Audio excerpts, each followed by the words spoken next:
Vinewood's You would be oldest too and if you least trained the likes pleasurable of tour Hey, company. we Forget were the rest. Go with the least. I could maybe introduce you right after our next date.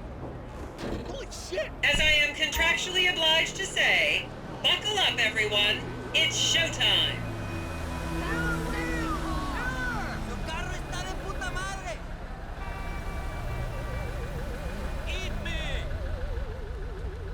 Vinewood is often referred to as the anal bleaching capital of the world. This is gonna be good.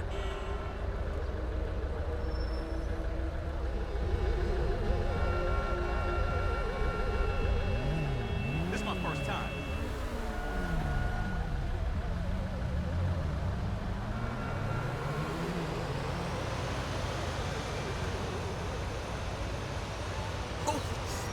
On your right, you'll see the world-famous Gentry Manor Hotel, a legendary party hangout for actors and rock stars and people trying to have sex with actors and rock stars. Built in 1921, it's been the scene of some classic Vinewood scandals over the years. One of my personal favorites was Al DiNapoli's overdose in 2002 after a chimpanzee blasted an 8-ball up his rear door with a water pistol. Ha, fantastic! They say that on any given day there are at least 2 dead party girls in the trash cans round back. Isn't that great?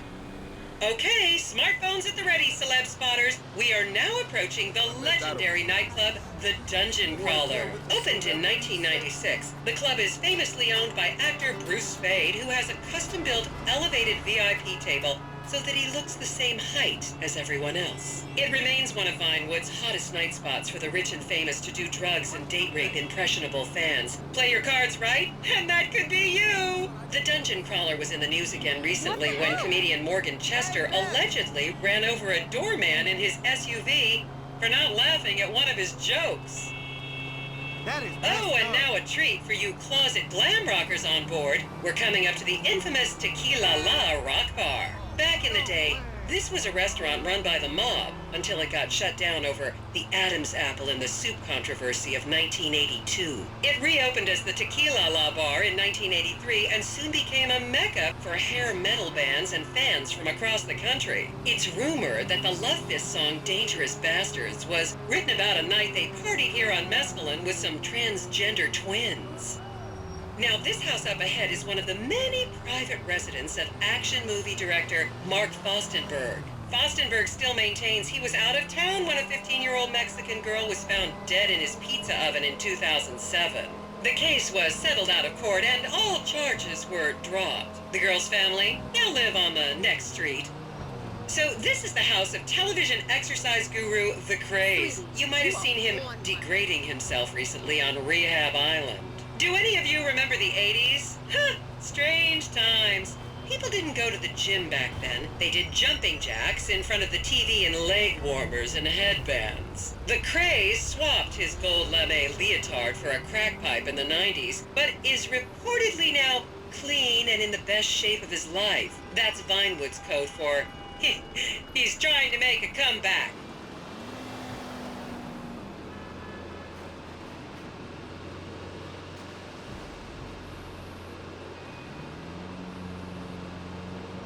This is the home of celebrity wild child Martha Term.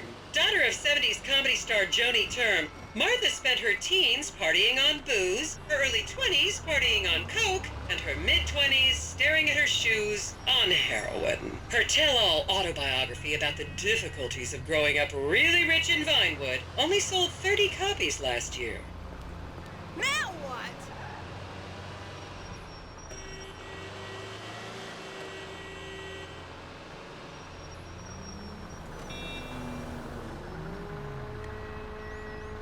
My mom told me about that.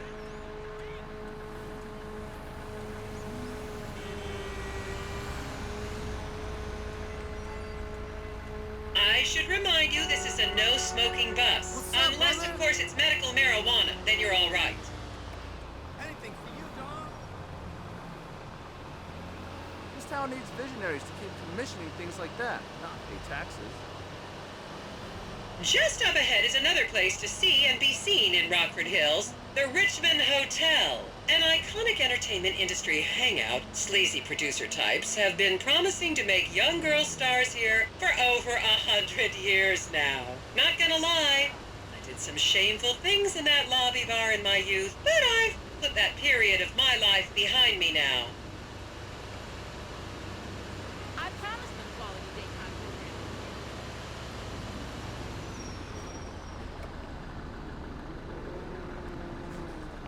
Such an interesting route. All right, For Jackie. the president of Come on, Penn. come on. Pictures.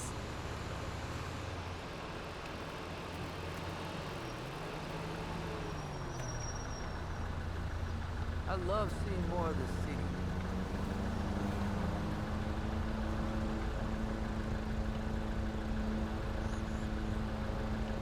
I was a member of the jury in the 1991 movie Last Will and Testament. They cut my line. I want my money back.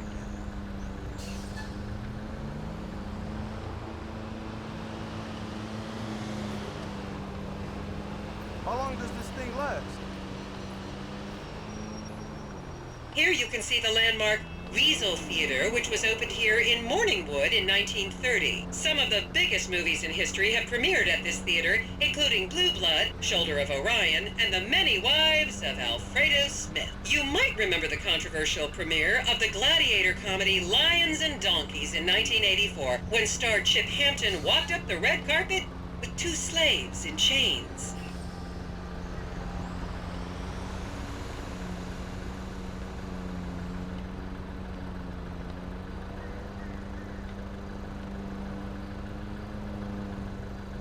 I want to hire a guy to build me one of those.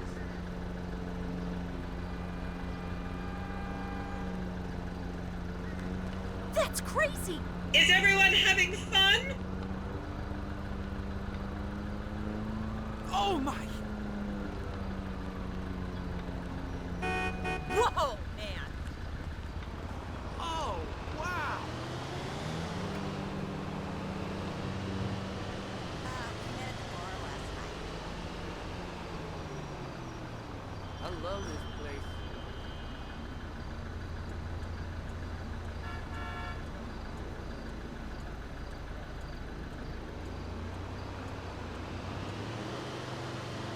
I see you better.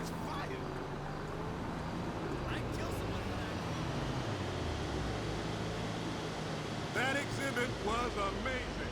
Count yourselves lucky, my prescription just got renewed this morning.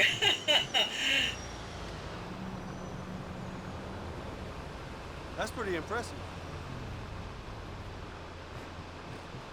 And now to our left, ladies and gentlemen, is the famous Richards Majestic Studios. The product placement for classics like Nelson and Naples and Rum Runner, and the not-so-classics like Vinewood Zombie and Shoulder of Orion 2 was shoehorned into the final edits right behind those very gates. Everyone has a favorite Solomon Richards movie. An American Divorce really helped me through a difficult time when I was bankrupting my first husband. Oh, come on, don't people in the Midwest watch movies? You must have seen Defender of the Faith.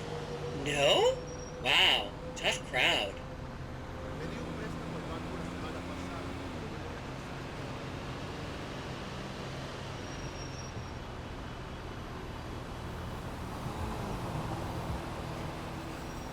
I didn't even know this was here.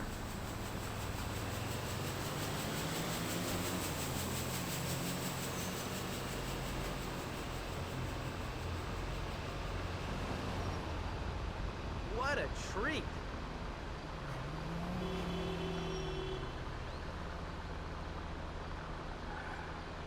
Hudson, my man.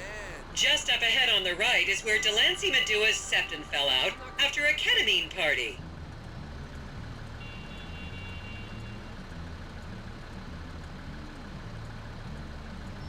This is what makes America great.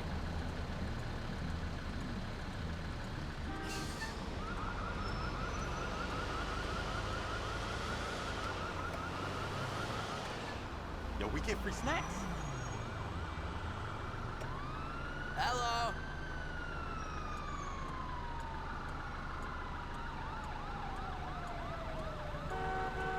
This tour costs too much.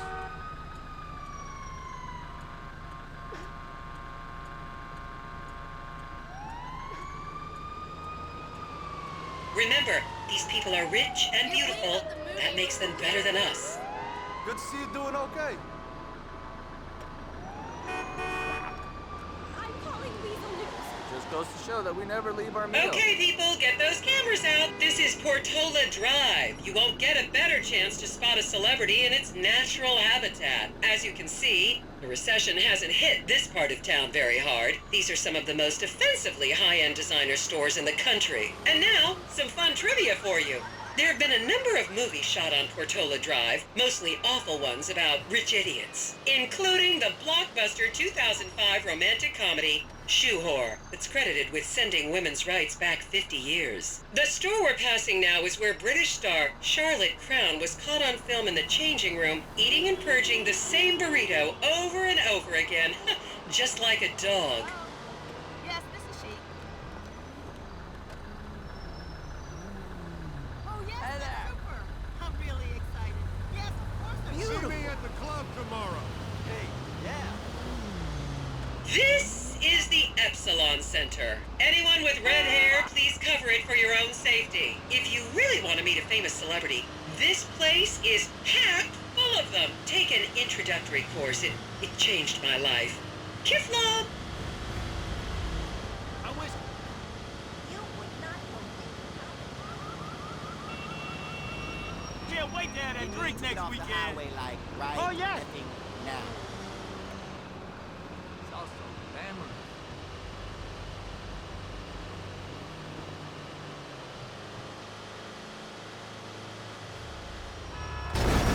Keep those cameras out and fingers on the trigger. Celebs are skinny and fast.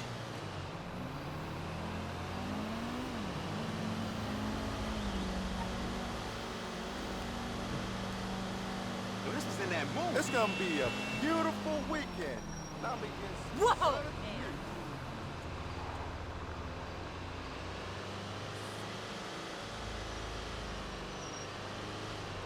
Yo, we shouldn't have drank that vodka. God. I bet nobody where I grew Long up time knows no see, any of Ooze. this stuff. Oh, you're too much.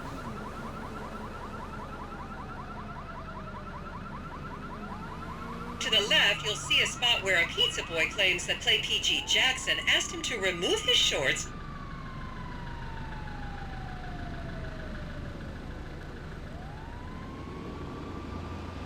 I love a well-guided tour.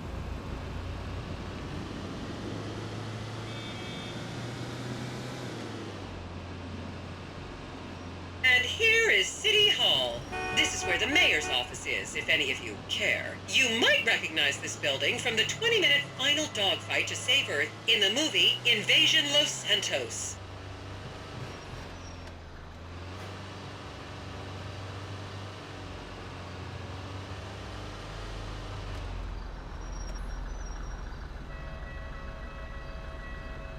I love this place.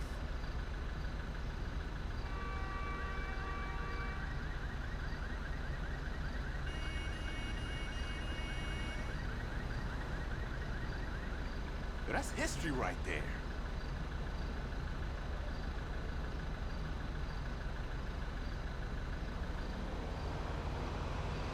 You'll recognize this stretch of road from those videos of Jill von Krastenberg with the Romanian shot put team.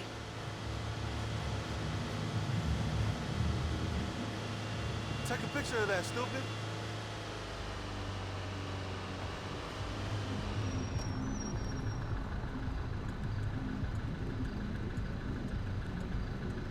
This town needs visionaries to keep commissioning things like that, not pay taxes.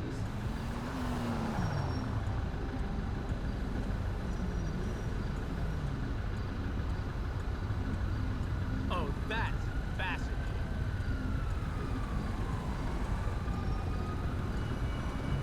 What's up?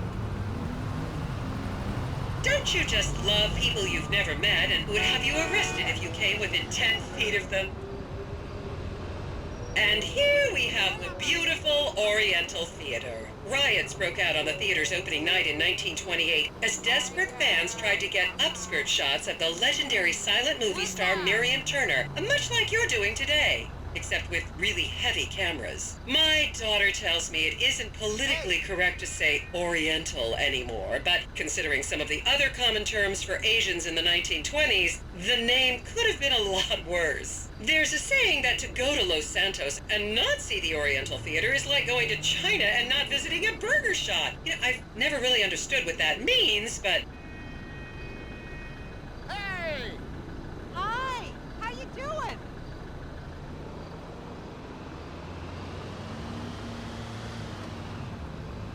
Yo, I love Hey, seeing all these hello! What's going on? And here we are, back on the strip. As they say in Vinewood, that's a wrap, folks. I hope I managed to take your minds off the economic downturn for just a little while. I'd like to remind any Europeans that 1% is an insult.